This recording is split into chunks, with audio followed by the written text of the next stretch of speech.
Yesterday we had Mary Eileen Russell spoke about her book Trianon, and I was absolutely fascinated by what she had to say, and I'm looking forward very much to hearing the second of the two lectures on Madame Royale. And there's a very telling phrase or two in the introductory remarks about Mary Eileen, and it's the last sentence that takes my attention. When people have a false and distorted view of history, then it's difficult for them to grasp the present, and almost impossible to meet the future with any kind of preparedness. And it's precisely that, so far as the Catholic religion is concerned. If we have a false notion of where we came from and what we are all about, we really do miss the point of the whole exercise of being here where we are at the moment. So I'm looking forward to hearing again what Mary Eileen Russell has to say to us. Will you please make her welcome?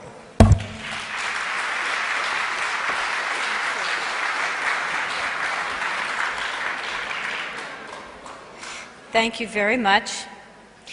I just wanted to say that it is a truly marvelous thing for me to have come to the other side of the world and to find brothers and sisters who share the same faith, the same traditions, the same values. And to me that speaks of the beauty and the glory of our Holy Catholic faith, which is truly a universal faith. I've had some wonderful conversations with many of you since my talk yesterday and this morning. I've had some other wonderful conversations. I've gotten some excellent feedback from my talk yesterday. People have asked questions about certain points about my book and my writings. So I'm going to cover some of those first before I get into my original planned talk about Madame Royale. People have asked me how I came to be interested in Marie Antoinette and Louis XVI. I read my first book about Marie Antoinette when I was 9 years old. I was really fascinated with her whole story. She was a fairy tale princess, but the fairy tale was turned into a nightmare. But throughout her ordeals, she behaved with great courage and dignity, which showed that her personhood was not reliant upon the exterior trappings of royalty. Her dignity had its root elsewhere. So that was always stayed with me. When I was 17, I went with my high school to France, and not the entire school, but within the French class. We visited Versailles, the royal palace, and we went to Petit Trianon. Petit Trianon was the little house on the grounds of the palace where Marie Antoinette would go to get away from the protocol of the court, the very stiff etiquette. She would go there with her children. She wanted her children to have a home life and not always be in the public gaze as they were at the royal court. And so I visited the gardens. It was in the dead of winter. The gardens of Trianon, there were no flowers growing. But I was struck by how, even though it was the dead of winter, it was bitter cold, the birds were singing as if it were spring. And there was a very special aura about the gardens of Marie Antoinette. And I thought to myself, as a 17-year-old, I thought, well, she couldn't have been such a wicked person to have created such beautiful gardens. And that was the beginning of my research, which continued and still is continuing. I'm still researching. I'm still discovering more things about Louis XVI and Marie Antoinette. And the more I discover about them, I almost feel I didn't do them enough justice in my novel Trianon. Some people have also asked me about the titles of my novels. Trianon, of course, I took the name from Marie Antoinette's little house where she would go to be alone with her family. And that's because I wanted to show the royal family in their humanity as a family like other families. Now, Madame Royale is the title which was always given to the oldest daughter of the King of France. Madame Royale, in my novel, is Marie-Thérèse Charlotte, the oldest daughter, the oldest child of Louis XVI and Marie Antoinette, and the only one of their immediate family who survived the revolution. People have also asked me about why I chose to write a novel rather than a serious biography. I chose to write a novel because, well, for one thing, there were several biographies in existence which I had a very high regard for, and I didn't want to just replicate those biographies. I wanted to write a novel because in a novel you can do a psychological study. You can get inside the person's head, you can look into their heart, you can explore deeper spiritual issues. And I really wanted to explore the spiritual warfare that was going on in society, in the hearts of the characters and in society at large. People have also asked me about my pen name. I write under the name of Elena Maria Vidal. Elena Maria Vidal, Elena Maria is my own name in Spanish, and Vidal was my grandmother's last name. My grandmother was Maria Magdalena Vidal. She was born in the Philippine Islands, and I was very close to her as a child. She used to tell me stories about her life. And through a series of misfortunes, my grandmother came to die and be buried in an unmarked grave. And so I wanted her name to be somewhere. So that is why I write using her last name, Vidal. Now, my novel, Madame Royale, was written at the request of people who read the first novel. They said they wanted a sequel. They wanted to know what happened to the daughter of Louis XVI and Marie Antoinette. And so I started doing the research, and I went ahead, wrote the novel. It was published during the Jubilee year 2000. It is dedicated to the Immaculate Heart of Mary. I once heard a priest say that the mystery of the Immaculate Heart of Mary is the mystery of the triumph of the mercy of God. Our Lady remained on earth after her Son went to heaven to help establish the Church. It is a mystery of the mother who suffers for her children. This mystery was lived out by Marie-Thérèse of France in what she suffered for her country and made reparation to bring salvific graces to the people of France after what they had been through in the Revolution and the great loss of faith and the great apostasy from the faith and from the Church. The center of the book, the pivotal moment in the novel Madame Royale, are the apparitions at the Rue de Bac in 1830. So I was very delighted when Dr. Mark discussed those yesterday. If you read my book, Madame Royale, and you read about the apparitions, please keep in mind what Dr. Mark said about Our Lady as co-redemptrix. Those apparitions in 1830 were a pivotal moment for the world, a moment of challenge and decision. The mother intercedes at the foot of the cross. And Saint Marie-Thérèse was almost like at the foot of the cross, because she saw her family die. And as Our Lady's heart was mystically pierced, Marie-Thérèse of France had to live on without her family. She had to bear a lifelong sorrow. She had to bear the traumas of the revolution, of seeing people killed, of hearing her parents mocked and ridiculed, of having her brother tortured and destroyed. So part of the reason I wrote this book is I wanted to explore how does someone live with a lifelong sorrow? How does someone go on when they have traumas, emotional traumas that will never fully be healed in this world? Of course, the life of Marie-Thérèse Charlotte began in great splendor. She was the oldest daughter of Louis XVI and Marie Antoinette. She was born in public. In those days, the Queen had to give birth to her children in public to make sure, so everyone, because the children of the King and Queen belonged to all the people of France. The people don't realize this, but the royal palace itself, the Palace of Versailles, was open to the public. Anyone could go into the palace and watch the royal family during the course of their day. All you had to do, gentlemen had to wear a sword, ladies had to wear a hoop skirt. Those could be rented at the palace gates.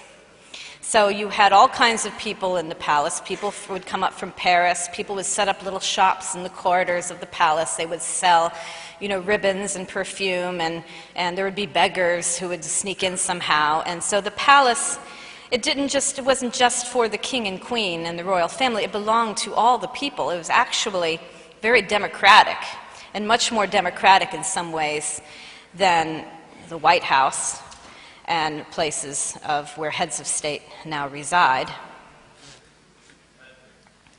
Another theme in this book is the suffering of the innocent.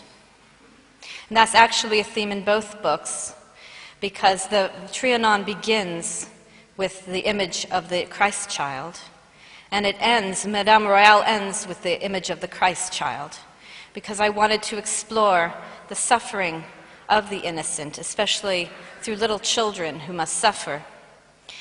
The Dauphin, the son of Louis XVI and Marie Antoinette, as we discussed yesterday, suffered terribly in prison. And Marie-Thérèse Charlotte, who had to go on living after everyone else she loved had died, had to suffer a great deal as a teenager in prison. She was in solitary confinement for over a year, alone in the Temple Tower prison, and we aren't really completely sure what happened to her there, because she was alone and unprotected, and the guards could be very rude. And so she was told by her aunt, before her aunt was killed, her aunt told her never to be found by the guards lying down in bed. So often Marie-Thérèse would sit all night in a chair, very terrified that someone was going to burst in upon her and do her harm. But I also want to talk about that it was not only the children of Louis XVI and Marie Antoinette who suffered.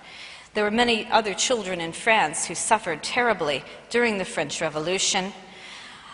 The Vendée was an area of France which was very devoutly Catholic. The people of the Vendée, the peasants there, did not accept the revolution. They rebelled against it, and they started to fight for the king and the queen, even though the king and queen had been killed, but they continued to fight for the little Louis XVII who was in prison. The revolutionary forces came to the Vendée and ruthlessly put down the rebellion of the peasants, and they said it was one of the first of the modern atrocities upon civilians, whereas many women and children were horribly killed, not just killed, but were tortured and just brutalized in many terrible ways. So all of France suffered. It wasn't just the children of Louis XVI and Marie Antoinette. But before that terrible time of suffering, Marie-Thérèse had a very happy childhood. There is a famous painting by Madame Elisabeth Vigée-Lebrun of the Queen, Marie Antoinette, with her children. And nearby is a jewel cabinet, but the Queen is not wearing very many jewels. That is because the painting was to emphasize that for the Queen, her children were her true jewels. They were her true wealth. They mattered more than any material, diamonds or pearls. Now, Marie Antoinette, her oldest son, died right as the revolution was starting in 1789. And so Marie Antoinette had the painting hidden away. The youngest daughter, baby Sophie, also died, which is why the cradle was shown in the painting covered with black crepe. Marie-Thérèse Charlotte always had a view of, had earthly things and put in a certain perspective, even while she was living in splendor in Versailles, because her parents, as I've said before, had extensive charities, which they encouraged Marie-Thérèse to participate in. The king and queen were patrons of the Maison Philanthropique, a society which helped the aged, the blind, and the widows. The queen taught her daughter, Madame Royale, to wait upon peasant children and to sacrifice her Christmas gifts so as to buy fuel and blankets for the destitute. They would bring baskets of food to the sick and the poor. They were sponsors of several foundling hospitals where little orphan children and orphan babies would be taken. And they would visit, Marie Antoinette would take her children to visit the little babies. And the little Dauphin, Louis Charles, was quite concerned about the babies and asked if he could donate some of his own little pocket money from his piggy bank, and not that he would have had that, but whatever little money he was saving, he would give it to the little children, not knowing that he himself was very soon to be an orphan. Now, Marie Antoinette also adopted 3 poor children to be raised with her own. And there were other children she wanted to adopt. She couldn't adopt all the children she saw, so she would provide for the upbringing of several needy children. She would provide for their families. She paid for the education of several children. There were children who were talented, who had showed musical ability. Marie Antoinette would pay for their music lessons. Now, the reason I'm going over this is that her daughter, Madame Royale, continued the same tradition on into the 1830s, 1840s, for the rest of her life. She was very charitable.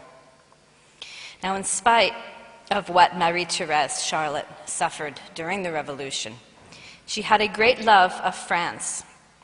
In 1851, the year she died, Marie-Thérèse Charlotte was visited at her villa in Austria, where she was living in exile, by the Comte de Fouillou. The Count described the aged daughter of Louis XVI and Marie Antoinette as follows. He said, "Madame la Dauphine was, if I may express it, pathos in person. Sadness was imprinted on her features and revealed in her attitude, but in the same degree there shone about her an unalterable resignation, an unalterable gentleness. Even when the tones of her voice were brusque, which often happened, the kindness of her intention remained transparent. She liked to pass in review the Frenchmen she had known. She kept herself closely informed about their family events. She remembered the slightest details with rare fidelity. 'How Madame loves France,' I said to her one day. 'That is not surprising,' she replied. 'I take it from my parents.'" So she was always taught to love her country, not to blame the French people for what had happened and for her parents' death. She always loved her country and believed in its destiny. Now, Marie-Thérèse had terrible afflictions in prison. Her brother was being tormented in the rooms below. Marie-Thérèse was not allowed to see him at all. Even when he died or was sick and dying, she could not go take care of him. She was not allowed to pray by his body after he died. And part of this is what gave rumor to the legend that, well, it was more than a legend, to the rumors that the Dauphin had escaped and had been exchanged with another boy, because it was very strange that they did not allow Marie-Thérèse to see her brother. I go into this mystery in my novel, Madame Royale. I know that now they've done DNA tests on the heart that they think belonged to the Dauphin, and that heart proved that whoever it belonged to was a child of a Habsburg princess. So it could be the little boy. Very probably, it's 99.9% certain that he did die in prison. However, in those days, they had no DNA. They didn't have his body. No one knew where he was buried. So that's why there were many rumors. And it gave rise to many pretenders coming forth. And Marie-Thérèse had to deal with all these people who would come and say, I'm your brother. So I go into that in my novel.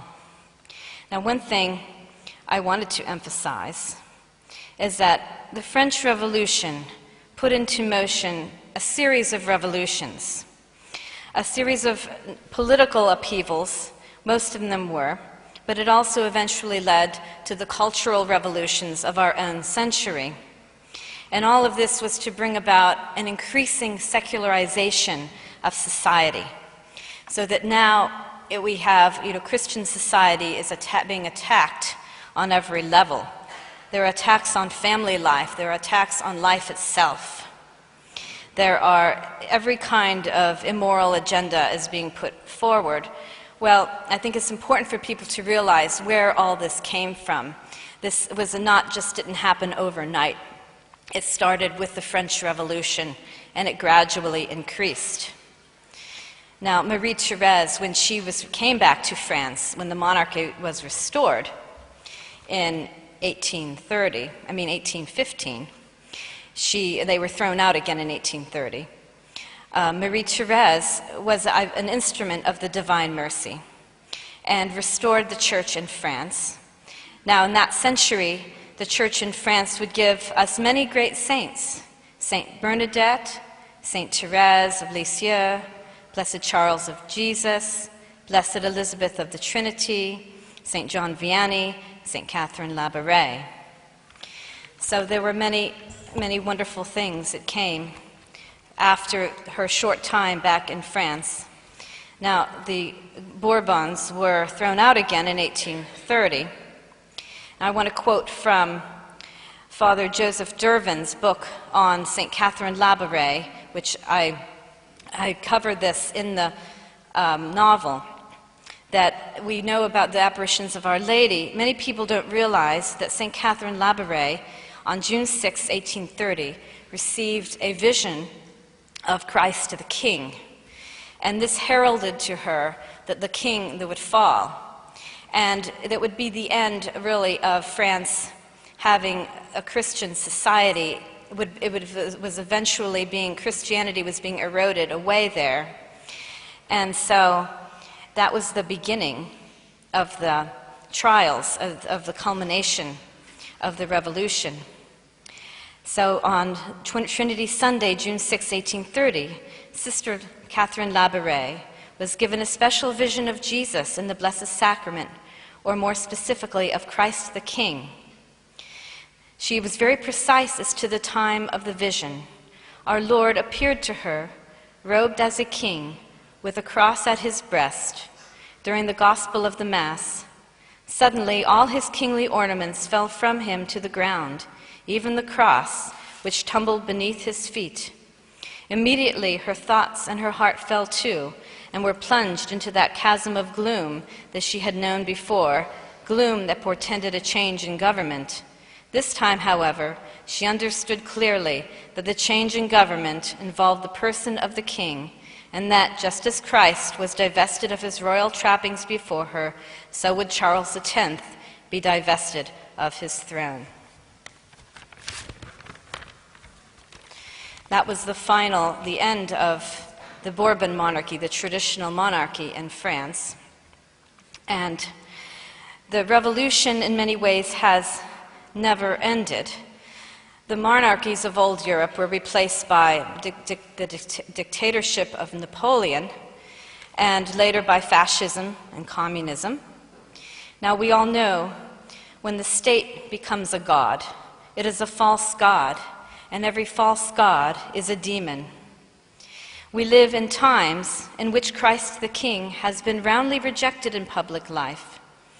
In my novels, I try to trace out where we came to be where we are now, how we came to be here. There are turning points in history. Are we approaching another turning point, another moment of decision in which God will reign over our hearts, or whether the anti-Christian forces will triumph? It is at his feet that we find discernment and hope, at the throne of judgment and mercy, asking mercy for our age. Thank you very much.